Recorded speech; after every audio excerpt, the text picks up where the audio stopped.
ఈ మధ్య కాలంలో తెలుగు రాష్ట్రాల్లో రైతుల ఆత్మహత్యలు, ఆందోళనలు ఇయన్నీ చూసిన తర్వాత రైతులకి ప్రభుత్వాల వైపు నుంచి కాకుండా బయట నుంచి అసలు బయట మార్కెట్ ఎలా ఉంది? ప్రపంచం ఎలా ఉందో తెలిస్తే బావుంటుంది అని అనిపించినప్పుడు సెర్చ్ చేస్తే మీ వీడియోస్ అవి ఖచ్చితంగా. చూసాను నేను. సో, ఏంటి సార్ రైతు కష్టానికి కారణం ఎవరు? రైతుకు కష్టానికి మనం అంటే రైతులేందంటే, వాళ్ళకి సమస్యొచ్చినప్పుడు గవర్నమెంట్‌ని నిందించడాలు ఇయన్నీ జరుగుతా ఉంటాయి. హ్మ్. కానీ రైతులు తెలుసుకోవాల్సిందేందంటే, వాళ్ళ కష్టాలకు మొదటి కారణం వాళ్ళే. వాళ్ళే. హ్మ్. మొదటి కారణం వాళ్ళు, తర్వాత ప్రభుత్వ విధానాలు ఇవన్నీ. హ్మ్. సో, వాళ్ళెక్కడ తప్పు చేస్తున్నామనేది ముందు తెలుసుకుంటే, హ్మ్. తర్వాత ప్రభుత్వం ఏం చేయాలా అనే దాని మీద వాళ్ళు పోరాటాలు చేయొచ్చు, రాబట్టుకోవచ్చు. హ్మ్. సో, ఇక్కడ నేను ప్రపంచ దేశాలని తిరుగుతున్నప్పుడు, అక్కడ వ్యవసాయ విధానాలు ఇవన్నీ గమనించినప్పుడు, అక్కడ రైతులు ఎలా వ్యవసాయం చేస్తున్నారు, మన రైతులు ఎలా వ్యవసాయం చేస్తున్నారు అన్న దాని మీద నేను చాలా గమనించాను. హ్మ్. వ్యత్యాసం చాలా ఉంది. హ్మ్. మన వ్యవసాయ విధానానికి, గ్లోబల్ అగ్రికల్చర్ పద్ధతులకి వ్యత్యాసం చాలా ఉంది. అంటే మనము ఒక టెక్నాలజీలోనే వెనకబడి ఉన్నాం, మనం ఇంకొక అభివృద్ధిలో వెనకబడి ఉన్నాం, మనం ఇలా కాకుండా కొన్ని దేశాలతో పోల్చుకున్నప్పుడు ముఖ్యంగా వ్యవసాయంలో చాలా వెనకబడి ఉన్నాం మనం. ఎట్లా? దానికి కారణం మూస పద్ధతి. కల్టివేషన్‌లోనే ప్రాబ్లమ్. కల్టివేషన్లో అంటే మన దేశంలో మెకనైజేషన్ కొంతవరకు జరిగింది. అంటే ట్రాక్టర్లు వచ్చాయి అంతవరకే. హ్మ్. ట్రాక్టర్లు వచ్చేసాయి, ఎద్దులు ఇవన్నీ మాయమైపోయినాయి. కానీ అంతవరకే జరిగింది రెవల్యూషన్ అనేది మన దగ్గర. హ్మ్. హ్మ్. కానీ విధానం వేరు. వ్యవసాయ విధానం అంటే కేవలం ట్రాక్టర్ని తీసుకొచ్చి చేయడం కాదు పద్ధతి. హ్మ్. సో భూమి నుంచి మొదలెడితే మొక్కను పెంచే వరకు, దాని నుంచి దిగుబడి తీసుకునే వరకు, దాని నిల్వ వరకు ఏమేం పద్ధతులు ఉన్నాయో వాటిలో మార్పులు రావాలి. హ్మ్. అందులో టెక్నాలజీ అనేది ఎంటర్ అయిపోవాలి. హ్మ్. సో అక్కడ జరగట్లేదు మార్పు. హ్మ్. హ్మ్. హ్మ్. సో ట్రాక్టర్ దగ్గర ఆగిపోయాం మనం అంతే. హ్మ్. హ్మ్. ట్రాక్టర్ దగ్గర, పవర్ స్ప్రేయర్ దగ్గర ఆగిపోయాం అంతే. ఎద్దు నుంచి ట్రాక్టర్‌కి వచ్చాం. అంతే. కానీ రైతు మాత్రం పాత రైతే ఉన్నాడు. ఆ, పాత ఆ ఆలోచనతోనే పాత ఉన్నాడు. ఆలోచనలు, పాత విధానాలు ఇవే ఉన్నాయి తప్ప నుంచి వేరే మార్పు లేదు. హ్మ్. సో మన వాళ్ళు ఏంటంటే టెక్నాలజీ పెంచడం అంటే మెకనైజేషన్ అని అనుకుంటున్నారు. హ్మ్.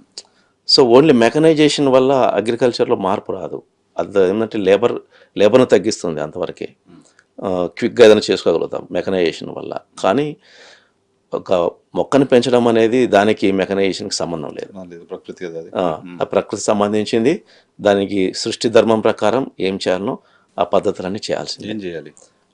ఆ పద్ధతులు మన వాళ్ళు అందిపుచ్చుకోవట్లేదు. ప్లస్ ఇండియాలో ఉన్న వ్యవసాయ పరిశోధన సంస్థలు, పెద్ద పెద్ద సంస్థలు ఉన్నాయి కదా, ప్రభుత్వం నుంచి దాదాపు సంవత్సరానికి 5,000 కోట్ల పైన ఖర్చు అవుతుందని విన్నా నేను.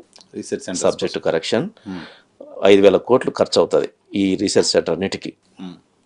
కానీ అవుట్పుట్ ఏది, ఫార్మర్కి చేరిన అవుట్పుట్ ఏది అనేది నాకు ఇంతవరకు దొరకలేదు ఎక్కడే. కానీ మన రైతులతో చాలామందితో నేను మాట్లాడతాను, వాళ్ళకి మీటింగ్లు పెట్టినప్పుడు అడుగుతాను నేను. అంటే నీకు మన పరిశోధన సంస్థల నుంచి నీకు వచ్చిన టెక్నాలజీ కానీ, లేకపోతే నీకు వచ్చిన సీడ్ కానీ ఏదైనా ఉందంటే ఏమీ లేదు. సీడ్ కొన్న అన్ని ప్రైవేట్ కంపెనీస్, ప్రైవేట్ బ్రాండ్స్ ఇవే ఉంటున్నాయి. అంటే ఒక గవర్నమెంట్ ఏదైనా గవర్నమెంట్ రీసెర్చ్ సెంటర్ ఏదైనా ఇన్వెంట్ చేసి ఒక సీడ్ తీసుకొచ్చి దాన్ని బ్రాండ్గా చేస్తున్న దానికి ఎక్కువ మార్కెట్లో ఉండడం కానీ ఇంతవరకు లేదు. ఓకే, అన్ని ప్రైవేట్ బ్రాండ్సే ఉంటాయి. సార్ రీజన్ నాకు అర్థం కాదు. అంటే దాదాపు 4 నుంచి 5,000 కోట్లు ఖర్చు పెడుతున్నప్పుడు వ్యవసాయ పరిశోధన సంస్థలన్నిటి మీద కలిపి కేంద్ర రాష్ట్ర ప్రభుత్వాలు అసలు వాటి అవుట్పుట్ అనేది రైతులకు చేరినప్పుడు మరి ఇంక మార్పు ఎలా వస్తుంది? అంటే అది చేర్చడం ప్రభుత్వాల బాధ్యత. మనం చేర్చడం ప్రభుత్వాల బాధ్యత. పద్ధతిలో చేయడం అనేది ఎలా నష్టం అది చేరకుండా నాకున్న సమాచారం అయితే వాళ్ళు ఏదైనా ఒకవేళ ఇన్వెంట్ చేసిన, గవర్నమెంట్ రీసెర్చ్ సెంటర్లు ఏదైనా ఇన్వెంట్ చేసినా బ్యాక్ డోర్ నుంచి బయట ఒక ప్రైవేట్ సంస్థకి వెళ్ళిపోతుంది తప్ప నుంచి రైతుకు రాదు. ఓ, చాలా పెద్ద విషయం. గవర్నమెంట్ రీసెర్చ్ సెంటర్లో గవర్నమెంట్ డబ్బులతో చేసి అది ప్రైవేట్ కంపెనీస్కి బ్యాక్ డోర్ నుంచి వెళ్ళిపోతుంది అనేది నాకున్న సమాచారం.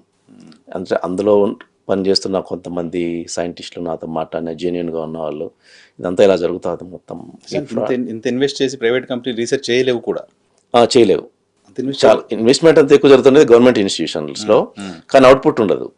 అవుట్పుట్ ప్రైవేట్ కంపెనీస్కి వెళ్తూ ఉంటుంది. గవర్నమెంట్ కంపెనీ ఫార్మర్కి రావాలి. సో లేదా వాళ్ళు ఏదైనా తయారు చేసి సార్ దాన్ని షేర్ చేయడము ఇలా ఉండాలి, అవేర్నెస్ క్రియేట్ చేయడము, అసలు ఏమి ఉండదు. ఓకే. ఆ సంస్థల మీద ఎందుకు ఇంత ఖర్చు పెడుతున్నాము, దాని నుంచి ఏమొస్తుంది, రైతుకి ఏం జరుగుతుంది, విధానంలో ఏం మార్పు వచ్చింది, ఎక్కడా మెజర్స్ లేవు. ఫార్మర్స్ ప్రభుత్వాలతో సంబంధం లేకుండా మాట్లాడుతున్నాం. మూస పద్ధతి అంటే ఏంటి? ఇప్పుడు మన దగ్గర ఎకరాకి ఒక 35-40 బస్తాలు ఒడ్లు పండితే గొప్ప. చైనా లాంటి కంట్రీస్లో 70-80 వరకు పండిస్తారని విన్నాను నేను. ఈ ఈల్డ్ పెంచుకోవడానికి సంబంధించి ఏం చేయాలి రైతులు? కారణం ఏంటంటే, మూస పద్ధతి అని ఎందుకు చెప్పానంటే, ఫస్ట్లో కూడా మీకు వ్యవసాయం అలాగే ఉండిపోయిందంటే, మన రైతుల్లో 98% మంది రైతులు ఎంతసేపు వాళ్ళకు తెలిసిన 3 రకాలు: యూరియా, డిఏపి, పొటాష్. ఎవరిని అడిగినా ఈ 3 పేర్లు తప్పనించి వేరే పేర్లు రావు, వాళ్ళకి ఉచ్చరించలేరు కూడా. సో ఈ 3 వ్యవసాయం అన్న పద్ధతిలో వెళ్ళిపోతున్నారు. సో ఏ రైతును కదిలించినా మొక్కకి 16 రకాల మూలకాలు అవసరం ఉంటే వీళ్ళు 3 పట్టుకుని వ్యవసాయం చేస్తారు. మనము ఎంత చెప్పినా ఒక 5% జనాల్లో కొద్ది గొప్ప అవేర్నెస్ ఉండి మిగతా వాటిని కూడా మొక్కకు అందిద్దాము టైమ్లీ అనేది కొంచెం ఉంది. కానీ మార్పు మిగతా రైతులు మనము ఎంత చెప్పినా వాళ్ళలో మార్పు రావట్లేదు. కారణం ఏంటంటే, ఇప్పుడు ఇందాక మీరు అన్నారు కదా, చైనాలో 70-80 బస్తాలు పండిస్తారని. మన దగ్గర 35 అంటే అబ్బా అని, 35-40 పండిస్తున్నా అంటే బాగా పండిస్తున్నట్టు మనం చూస్తాం. కానీ గ్లోబల్ యావరేజ్ అది వేరు ఉంటుంది. గ్లోబల్గా యావరేజ్ వచ్చేసి 60 బస్తాలు. మనం చాలా వెనకబడి ఉన్నాం. దీనికి కారణం ఏంటంటే, మన దగ్గర రైతు పంట దిగుబడి మీద దృష్టి పెట్టాడు.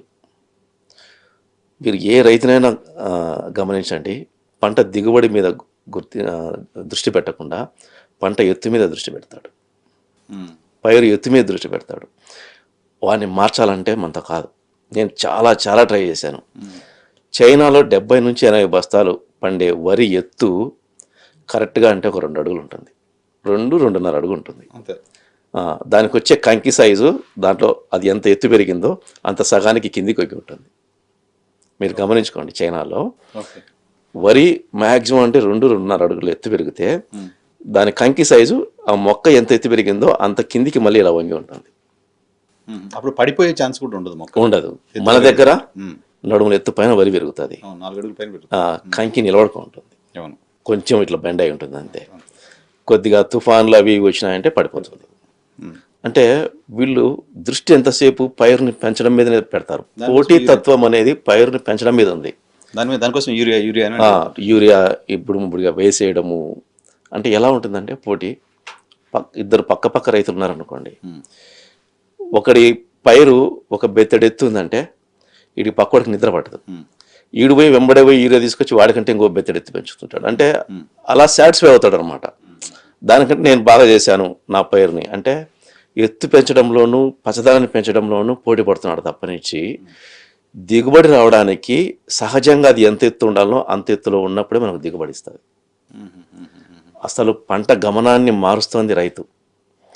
అంటే దిగుబడి వైపు దాన్ని మళ్ళించకుండా మొక్కని నువ్వెంతసేపు పెరుగు అంటే వ్యవసాయం చేస్తున్నాడు.